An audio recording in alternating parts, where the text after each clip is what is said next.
ED റെയ്ഡാണ് ഓരോ ദിവസവും ചർച്ചയായിക്കൊണ്ടിരിക്കുന്നത്.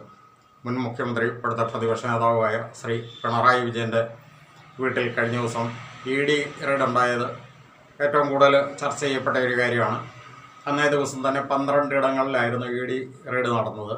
ആ ED റെയ്ഡിനെ സംബന്ധിച്ചിട്ടുണ്ട് അതിനുശേഷം ഉണ്ടായിട്ടുള്ള പല സംഭവവികാസങ്ങളും ഓരോ ദിവസം ചെലുതോറും ഗൗരവം കൂടി വന്നുകൊണ്ടിരിക്കുന്നു. ഏതായാലും തുടക്കത്തിൽ നമ്മുടെ കേരള പോലീസ് അല്പം മാന്യം കാണിച്ചിരുന്നു, അല്ലെങ്കിൽ മറ്റൊരു രീതിയിൽ പറഞ്ഞു കഴിഞ്ഞാൽ മുൻ മുഖ്യമന്ത്രിയും അതുപോലെ തന്നെ മുൻ ആഭ്യന്തരമന്ത്രിയുമായിരുന്ന വ്യക്തിയുടെ വീട്ടിലായിരുന്നു റെയ്ഡ് എന്നുള്ളത് കൊണ്ട് അവിടെ EDക്ക് വേണ്ട സപ്പോർട്ട് ചെയ്തു കൊടുക്കുന്നതിലും അതുപോലെ തന്നെ അവിടെ ശ്രീ പിണറായി വിജയൻ്റെ പിണിയാളുകളായിട്ടുള്ള ഒരു പറ്റം ജനങ്ങൾ അവിടെ വന്ന് അക്രമാസക്തമായപ്പോൾ അതിനെ പ്രതിരോധിക്കുന്ന കാര്യത്തിലും കേരള പോലീസിന് ചില അപാകതകൾ വീഴ്ചകൾ സംഭവിച്ചു എന്നുള്ളത് സത്യമാണെങ്കിൽ പോലും പിന്നീടുള്ള കാര്യങ്ങളിൽ പോലീസ് വളരെ ജാഗരൂകതയായി പ്രവർത്തിക്കുന്നു എന്നുള്ളതാണ് നമുക്കിപ്പോൾ മനസ്സിലാകുന്നത്. കാരണം ഇതിനോടകം ആ ഒരു വിഷയവുമായിട്ട് ബന്ധപ്പെട്ട് 25 പേരെ ആണ് ഇപ്പോൾ അറസ്റ്റ് ചെയ്ത് ജയിലിലാക്കിയിരിക്കുന്നത്. ആദ്യം അറസ്റ്റ് ചെയ്ത് 5 പേരുടെ ജാമ്യാപേക്ഷ പോലും കൂടെ Thiruvananthapuram judicial first class magistrate കോടതി തള്ളിയിരിക്കുകയാണ്. അതിനകത്ത് കോടതി കണ്ടെത്തിയിരിക്കുന്ന ചില നിഗമനങ്ങളും അതുപോലെ തന്നെ ഇപ്പോൾ നടന്നുകൊണ്ടിരിക്കുന്ന കാര്യങ്ങളെപ്പറ്റിയുള്ള നിരൂപണങ്ങളും അത് വളരെ ഗൗരവം കൂട്ടി വന്നുകൊണ്ടിരിക്കുകയാണ്. കാരണം ED റെയ്ഡിനെ എല്ലാവരും ആദ്യമേയൊക്കെ ഇത് കേന്ദ്ര സർക്കാരിൻ്റെ ചില കിരാത നടപടിയുടെ ഭാഗമാണ് എന്നൊക്കെ പറഞ്ഞിരുന്നെങ്കിൽ പോലും കൂടെ ഇതിനകത്ത് ഗൗരവം കൂടുതലാണ് എന്നുള്ളത് ആ ഹൈക്കോടതിയുടെ ആ ഒരു അനുമതി തന്നെ വ്യക്തമാക്കപ്പെട്ടിരിക്കുന്ന ഒരു കാര്യമാണ്. അതുതന്നെയാണ് ഇപ്പോൾ ഓരോ ദിവസവും ഇതിൻ്റെ സംഭവവികാസങ്ങൾ പരിശോധിക്കുമ്പോൾ നമുക്ക് പൊതുസമൂഹത്തിനും മനസ്സിലായിക്കൊണ്ടിരിക്കുന്നത്. അതുതന്നെയാണ് ഈ ആദ്യമേ അറസ്റ്റ് ചെയ്ത് ജയിലിൽ അടയ്ക്കപ്പെട്ട പ്രതികൾക്ക് വേണ്ടിയിട്ട് വന്ന ജാമ്യാപേക്ഷയിൽ Thiruvananthapuram judicial first class magistrate കോടതി കണ്ടെത്തിയിരിക്കുന്ന നിഗമനങ്ങളും നിരൂപണങ്ങളും. കാരണം അതിനകത്ത് അവരുടെ ജാമ്യാപേക്ഷ തള്ളിക്കൊണ്ട് കോടതി പറഞ്ഞിരിക്കുന്ന കാര്യങ്ങളെന്ന് പറയുന്നത് ഈ ജാമ്യ ഹർജി ഫയൽ ചെയ്തുകൊണ്ട് ജാമ്യക്കാർക്ക് വേണ്ടിയിട്ട് പ്രതികൾക്ക് വേണ്ടിയിട്ട് ഹാജരായ അഡ്വക്കേറ്റ് പറഞ്ഞിരുന്ന 3 ആർഗ്യുമെൻറ്റും മജിസ്ട്രേറ്റ് കോടതി തള്ളിയിരിക്കുന്നു അതാണ് അവിടെ ഏറ്റവും ഗൗരവമായിട്ട് എടുത്ത് കാണേണ്ടത്. കാരണം അവർ പറഞ്ഞിരുന്നത് ഈ പ്രതികൾ ED ഉദ്യോഗസ്ഥരെ ഒരു കാരണവശാലും അവിടെ ആക്രമിക്കാനായിട്ട് തുനിഞ്ഞിരുന്നില്ല, അവരുടെ ഡ്യൂട്ടി ടൈമിൽ ഒരിക്കലും ആക്രമിച്ചിരുന്നില്ല എന്നൊക്കെയാണ് ഒരു വാദം ആദ്യമേ തന്നെ പറഞ്ഞിരുന്നത്. പക്ഷേ ആ വാദം പ്രോസിക്യൂഷൻ പൊളിച്ചടുക്കി കയ്യിൽ കൊടുത്തു. കാരണം എന്താണെന്ന് ചോദിച്ചു കഴിഞ്ഞാൽ ED ഉദ്യോഗസ്ഥർ ശ്രീ പിണറായി വിജയൻ്റെ വീട്ടിൽ വന്ന് റെയ്ഡ് നടത്തി പരിശോധന കഴിഞ്ഞ് തിരിച്ച് അവരുടെ ഓഫീസിൽ തിരികെ എത്തുന്നത് വരെയും അവരുടെ ഡ്യൂട്ടി ടൈം തന്നെയാണ്. അതല്ലാതെ പിണറായി വിജയൻ്റെ വീടിനുള്ളിൽ നടത്തുന്ന പരിശോധന മാത്രമല്ല ഡ്യൂട്ടി ടൈം. അവിടെ പരിശോധനയ്ക്ക് വരുമ്പോഴും അതുപോലെ തന്നെ പരിശോധന കഴിഞ്ഞ് തിരിച്ച് അവരുടെ ഓഫീസിൽ യഥാസ്ഥാനത്ത് എത്തുന്നത് വരെയും അവരുടെ ഡ്യൂട്ടി ടൈം തന്നെയാണ്. നമുക്കറിയാലോ, ഇപ്പോൾ ഏതൊരു ജോലിക്കാരാണെങ്കിലും, ഇപ്പോൾ ഒരു മജിസ്ട്രേറ്റ് ആണെങ്കിൽ പോലും കൂടെ അദ്ദേഹം കോടതിയിൽ വന്നിരിക്കുമ്പോൾ മാത്രമല്ലല്ലോ മജിസ്ട്രേറ്റ്, ആ ജോലിക്ക് വേണ്ടിയിട്ട് വരുന്നതും അദ്ദേഹത്തിൻ്റെ ഡ്യൂട്ടി ടൈമാണല്ലോ എന്ന് പറഞ്ഞതുപോലെ തന്നെയാണ് ഈ ഒരു കാര്യത്തിനകത്ത് കാണേണ്ടത്. അതുതന്നെയാണ് കോടതി അവിടെ കണ്ടെത്തിയിരിക്കുന്നത്. മറ്റൊരു കാര്യം എന്ന് പറയുന്നത് അവിടെ ഈ ഉദ്യോഗസ്ഥരെ ആക്രമിച്ച് കൊലപ്പെടുത്താനായിട്ടൊന്നും ശ്രമിച്ചിരുന്നില്ല എന്നുള്ളൊരു വാദം. ആ വാദം കൃത്യമായിട്ട്, കാരണം ഇവിടെ പൊതുസമൂഹം മൊത്തത്തിൽ കണ്ടതാണ്, കോടതിക്ക് അത് ബോധ്യപ്പെട്ടിരിക്കുന്ന കാര്യമാണ്. കോടതിനെ അത് പ്രോസിക്യൂഷൻ വളരെ ക്ലിയർ ആയിട്ട് ബോധ്യപ്പെടുത്തുക കൂടി ചെയ്തതോടുകൂടി ആ ഒരു ഭാഗവും തള്ളി. ഇപ്പോൾ കോടതി ഇതിനകത്ത് നിരീക്ഷിച്ചിരിക്കുന്ന ഒരു കാര്യം എന്ന് പറയുന്നത് ഇത് ഇത്രയും ഗൗരവമുള്ള, അതായത് ഹൈക്കോടതിയുടെ അനുമതിയോടുകൂടി കേന്ദ്രത്തിൻ്റെ ഏറ്റവും ഉന്നതമായിട്ടുള്ള ഒരു ഇൻവെസ്റ്റിഗേഷൻ ടീം വന്ന് ഇവിടെ പരിശോധന നടത്തുമ്പോൾ അവരെ തടയുക, അവരെ ആക്രമിച്ചു കൊലപ്പെടുത്താൻ ശ്രമിക്കുക എന്നുള്ള, അത് കൂട്ടമായിട്ട് ഒരു പറ്റം ജനങ്ങളെ ഇറക്കി അതിനു വേണ്ടി തയ്യാറാക്കുക എന്ന് പറയുന്നത് ഒരു പരിധി വരെ അത് രാജ്യദ്രോഹ കുറ്റത്തിൻ്റെ കണക്കിലേക്കാണ് വരുന്നത്. അപ്പോൾ അത് അത്തരം പ്രവൃത്തിയിൽ ഏർപ്പെട്ടവർക്ക് ജാമ്യം നൽകി കഴിഞ്ഞാൽ തെറ്റായ സന്ദേശം നൽകും എന്ന് പറഞ്ഞുകൊണ്ടാണ് ജാമ്യം നിഷേധിച്ചിരിക്കുന്നത്. എന്താണെങ്കിലും ഇനിയിപ്പം മറ്റുള്ള പ്രതികൾക്ക് വേണ്ടിയിട്ടും ഇതുപോലെ തന്നെ ജാമ്യാപേക്ഷയും മറ്റു കാര്യങ്ങളൊക്കെ ആയിട്ട് പോകുമായിരിക്കും.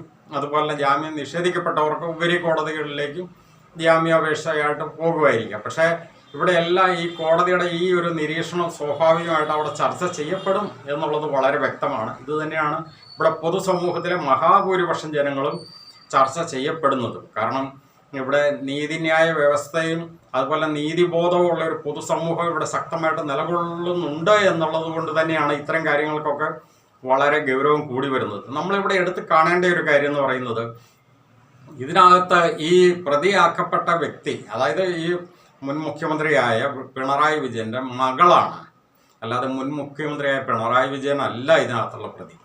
ഇത് എല്ലാവർക്കും അറിയാവുന്ന കാര്യമാണ്. ഈ പിണറായിസ്റ്റുകളായിട്ട് ഈ പൊതുസമൂഹത്തിൽ കിടന്നുകൊണ്ട് ഉറഞ്ഞു തുള്ളുകയും ഈ അക്രമാസക്തം അഴിച്ചുവിടുകയും ചെയ്യുന്ന ഇവരൊക്കെ എന്തുകൊണ്ട് ഇത് മനസ്സിലാക്കുന്നില്ല എന്നുള്ളതാണ്. അപ്പോൾ അങ്ങനെ വരുമ്പോൾ നമ്മളിതിവിടെ കാണേണ്ടത്, അദ്ദേഹം മുഖ്യമന്ത്രിയായിരുന്ന സമയത്ത് നിയമസഭയിൽ പറഞ്ഞിരുന്ന ആ വാചകത്തിന് ഘടക വിരുദ്ധമാണ് അദ്ദേഹത്തിൻ്റെ നിലപാട് എന്നുള്ളതും അദ്ദേഹം ചെയ്തിരിക്കുന്ന കാര്യങ്ങൾ എന്നുള്ളതും ഇവിടെ ആവർത്തിച്ച് പറഞ്ഞുകൊണ്ടിരിക്കുകയാണ് ചെയ്യുന്നത്. കാരണം എന്താണെന്ന് ചോദിച്ചു കഴിഞ്ഞാൽ, അദ്ദേഹം വളരെ കൃത്യമായിട്ട് പറഞ്ഞിരുന്ന ഒരു കാര്യമാണ്, എനിക്ക് മടിയിൽ കനമുള്ളവനെ പേടിക്കേണ്ട കാര്യമുള്ളൂ, മടിയിൽ കനമില്ല, അതുപോലെ എൻ്റെ കൈകൾ ശുദ്ധമാണ് എന്നൊക്കെ പറഞ്ഞുകൊണ്ട് കൈ ഉയർത്തി കാണിച്ച സംഭവങ്ങളൊക്കെ സോഷ്യൽ മീഡിയയിൽ ഇപ്പോഴും അത് പലരും കണ്ടുകൊണ്ടിരിക്കുന്ന ഒരു കാര്യമാണ്. പക്ഷേ ഇപ്പോൾ ഈ പ്രവൃത്തിയിലൂടെ അദ്ദേഹം പറഞ്ഞുകൊണ്ടിരിക്കുന്നത് എന്താണ്? എൻ്റെ മടിയിൽ അതിഭയാനകമായ കനം ഉണ്ട് എന്ന് തന്നെയാണ് പറഞ്ഞുകൊണ്ടിരിക്കുന്നത്. അതുപോലെ തന്നെ കൈകൾ പരിശുദ്ധമാണ് എന്ന് പറഞ്ഞെടുത്ത് കൈകൾ കറകൾ കൊണ്ട് മൂടി നാശമായിരിക്കുന്ന കൈകളാണ് എന്നുള്ള രീതിയിലല്ല ഇപ്പോൾ പറഞ്ഞുകൊണ്ടിരിക്കുന്നത്. ശരിക്കും പറഞ്ഞു കഴിഞ്ഞാൽ ആ പറയുന്നതിന് സമാനമായിട്ടാണ് ഇപ്പോൾ പ്രവൃത്തിയിൽ സംഭവിച്ചുകൊണ്ടിരിക്കുന്നത്. ഇവിടെ ഈ വീണ വിജയൻ എന്ന സ്ത്രീ അവർ ഇന്ന് വരെ ഏതെങ്കിലും CPM-ൻ്റെയോ അല്ലെ SFIയുടെയോ DYFIയുടെയോ CITUവിൻ്റെയോ CPM-ൻ്റെയോ ഏതെങ്കിലും ഒരു ഘടകങ്ങളിൽ ഇറങ്ങി പ്രവർത്തിച്ചതായിട്ട് ഇവിടുത്തെ ഏതെങ്കിലും ഈ പിണറായിസ്റ്റ് അനുഭാവികളായിട്ടുള്ള വ്യക്തികൾ പറയാൻ പറ്റും. അവർ അവരുടേതായ രീതിയിൽ ചെറുപ്പകാലം മുതൽ നല്ല ആർഭാടമായിട്ട് അടിച്ചു പൊളിച്ച് ജീവിച്ചു വന്നു. അതിനുശേഷം അവരുടെ ആദ്യത്തെ കുടുംബജീവിതം തന്നെ എന്തുകൊണ്ടോ തകർച്ചയിലേക്ക് പോയി. അതിനുശേഷം രണ്ടാമത് മറ്റൊരു വിവാഹം കഴിച്ചതിൻ്റെ ബാധ്യത ഒരു പരിധി വരെ പറഞ്ഞു കഴിഞ്ഞാൽ ഈ പൊതുസമൂഹം ഏറ്റെടുക്കേണ്ടി വന്നു എന്ന് വേണേൽ പറയാം. പലരും അത് അത്ര കാര്യമായിട്ട് പറയുന്നില്ലെങ്കിൽ പോലും എല്ലാവരുടെയും മനസ്സിലുള്ള ഒരു കാര്യമാണ്. കാരണം എന്താണെന്ന് ചോദിച്ചു കഴിഞ്ഞാൽ, അതുവരെയും പൊതുസമൂഹത്തിലൊന്നും അറിയപ്പെടാണ്ടിരുന്ന ഒരു നേതാവാണ് ശ്രീ മുഹമ്മദ് റിയാസ്, അതായത് ഇപ്പോഴത്തെ ഈ വീണ വിജയൻ്റെ രണ്ടാം ഭർത്താവ്. ആ വിവാഹം കഴിഞ്ഞതിന് ശേഷം അദ്ദേഹത്തെ പിടിച്ച് ഫറൂഖിൽ നിന്നും ഒരു MLA ആക്കുന്നു, അതുപോലെ തന്നെ മന്ത്രിയാക്കുന്നു. മന്ത്രിസഭയിലെ തന്നെ ഏറ്റവും പ്രധാനപ്പെട്ട 2 വകുപ്പുകളുടെ ചാർജുമാനാകുന്നു. മുഖ്യമന്ത്രി കഴിഞ്ഞ് കഴിഞ്ഞാൽ പിന്നെ ഏറ്റവും കേമനായ മന്ത്രി എന്നുള്ള ഒരു ലേവലൊക്കെ ചാർത്തി കൊടുക്കാനായിട്ട് ശ്രമിച്ചിരുന്നു എന്നുള്ളത് നമ്മളിവിടെ കാണുന്ന ഒരു കാര്യമാണ്.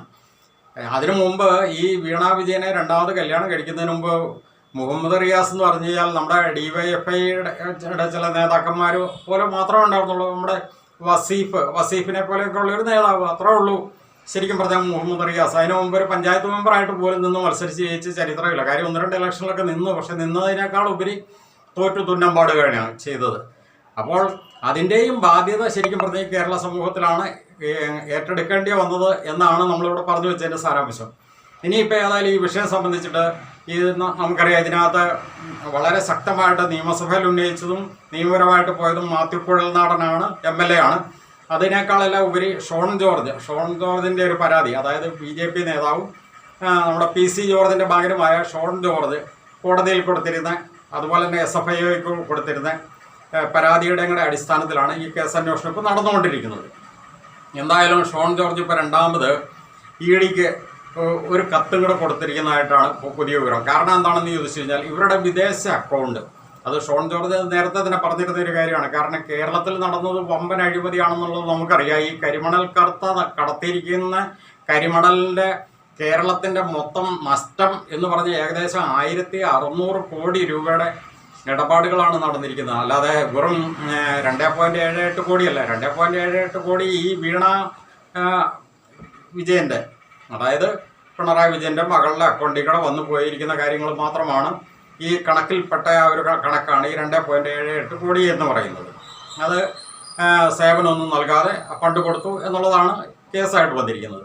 പക്ഷേ മൊത്തത്തിൽ ഇതിൻ്റെ ഇടപാട് നടന്നിരിക്കുന്ന ഏകദേശം 1600 കോടി രൂപയുടെയാണ്. ശരിക്കും ഒന്ന് ആലോചിച്ച് നോക്കുക, നമ്മുടെ കേരള പൊതുസമൂഹത്തിൻ്റെ പൈസയാണിത്. സാധാരണക്കാരായിട്ടുള്ള ജനങ്ങൾ ജീവിക്കാൻ വേണ്ടി നട്ടം തിരിയുന്നു, ഒരു നേരത്തെ മരുന്ന് മേടിക്കാനൊക്കെ കിടന്നിട്ട് കഷ്ടപ്പെടുന്ന എന്തുമാത്രം പാവങ്ങളുള്ള ഒരു നാട്ടിലാണ് പൊതുസമൂഹത്തിൻ്റെ ഈ പണം ദൂർത്തടിക്കാനായിട്ട് ഈ കരിമണൽ കർത്തയ്ക്ക് വേണ്ടിയിട്ട് ഇവിടുത്തെ എല്ലാ രാഷ്ട്രീയ പാർട്ടിയും, അതിനകത്ത് പ്രത്യേകിച്ച് ഇപ്പോൾ ഒരൊറ്റ രാഷ്ട്രീയ പാർട്ടി എന്നൊന്നും പറയുന്നില്ല, എല്ലാ രാഷ്ട്രീയ പാർട്ടിയും അതിനകത്ത് തുല്യ പങ്കാളിത്തം തന്നെയാണ് വഹിച്ചിരിക്കുന്നത്. അതുകൊണ്ട് തന്നെയാണ് ഇപ്പോൾ ഇവിടുത്തെ ഏറ്റവും പുതിയ മുഖ്യമന്ത്രിയായിട്ടുള്ള ശ്രീ വി.ഡി. സതീശൻ പോലും കൂടെ കഴിഞ്ഞ 2 ദിവസം മൗനം പാലിക്കേണ്ടി വന്നത്. കാരണം ഇവിടെ റെയ്ഡ് നടന്നതിനെ സംബന്ധിച്ച് പത്രക്കാർ ചോദിച്ചപ്പോഴൊക്കെ അദ്ദേഹം പരമാവധി ഒഴിഞ്ഞു മാറി 2 ദിവസം മിണ്ടാതെ ഇരുന്നതിന് ശേഷമാണ് 3ാമത്തെ ദിവസം ഗതികെട്ട് പത്രക്കാരുടെ മുമ്പിലൊന്നും വാ തുറന്നത്. അപ്പോഴും അദ്ദേഹം പറഞ്ഞു വെച്ചത് എന്താണെന്നുള്ളത് പൊതുസമൂഹത്തിന് അറിയാവുന്ന കാര്യമുള്ളൂ. എവിടെയും തൊടാതെ ആർക്കും പരിക്കേൽക്കാതെയാണ് അദ്ദേഹം പറഞ്ഞു വെച്ചത്. അതിൻ്റെ കാരണം എന്താണെന്ന് ചോദിച്ചു കഴിഞ്ഞാൽ ഈ KGR കർത്തയുടെ ഈ സാമ്പത്തിക ഇടപാട് നടന്നിരിക്കുന്ന നേതാക്കന്മാരുടെ ലിസ്റ്റിൽ, അതായത് ഡയറിയിൽ വന്ന ലിസ്റ്റുകളുടെ പേരുകളിൽ ശ്രീ വി.ഡി. സതീശൻ്റെ പേരും ഉണ്ടായിരുന്നു. നമുക്കറിയാം നേരത്തെ മുതൽ PV എന്നാണ് പിണറായി വിജയന് ഷോർട്ട് ഫോമായിട്ട് പറഞ്ഞിരുന്നത്. അതുപോലെ തന്നെ PV ഉണ്ട്, RC ഉണ്ട്, OC ഉണ്ട്, കുഞ്ഞാലിക്കുട്ടിയുണ്ട്. അങ്ങനെ കുറേയധികം പേരുകളുടെ കൂട്ടത്തിൽ വി.ഡി. സതീശൻ്റെ പേരുമുണ്ട്. അപ്പോൾ സ്വാഭാവികമായിട്ടും അദ്ദേഹത്തിനൊക്കെ ഒരു ഉൾപ്പേടിയുണ്ട്. ഇനിയിപ്പോൾ അന്വേഷണം ഇങ്ങോട്ടൊക്കെ പോകുക എങ്ങനെയൊക്കെ വരും എന്നുള്ളത്. അതുകൊണ്ടാണ് എവിടെയും തൊടാതെയൊക്കെ അദ്ദേഹം പറഞ്ഞൊപ്പിച്ചു അങ്ങ് പോയിരിക്കുന്നത്. ഇനിയിപ്പം ഷോൺ ജോർജ് രണ്ടാമത് കൊടുത്തിരിക്കുന്ന ഒരു കാര്യം എന്ന് പറയുന്നത് EDക്ക് കൊടുത്തിരിക്കുന്ന ഒരു ലെറ്റർ കൊടുത്തിട്ടുണ്ട്. അതിൻ്റെ കാര്യം എന്താണെന്ന് ചോദിച്ചു കഴിഞ്ഞാൽ ഈ വീണ വിജയൻ്റെ അക്കൗണ്ട്, അതായത് ഇവർക്ക് വിദേശത്ത് ഒരു അക്കൗണ്ട് ഉണ്ടായിരുന്നു. വിദേശ അക്കൗണ്ടിനെ പറ്റി കാര്യമായ അന്വേഷണം വേണമെന്ന് നേരത്തെ തന്നെ ഷോൺ ജോർജ് പറഞ്ഞിരുന്നു. പക്ഷെ അതിനകത്ത് ഒന്നുകൂടി ഒരു ക്ലാരിറ്റി വരുത്താൻ കൂടെ വേണ്ടിയിട്ടാണ് ഇപ്പോൾ 2ാമത് കത്ത് കൊടുത്തിരിക്കുന്നത്.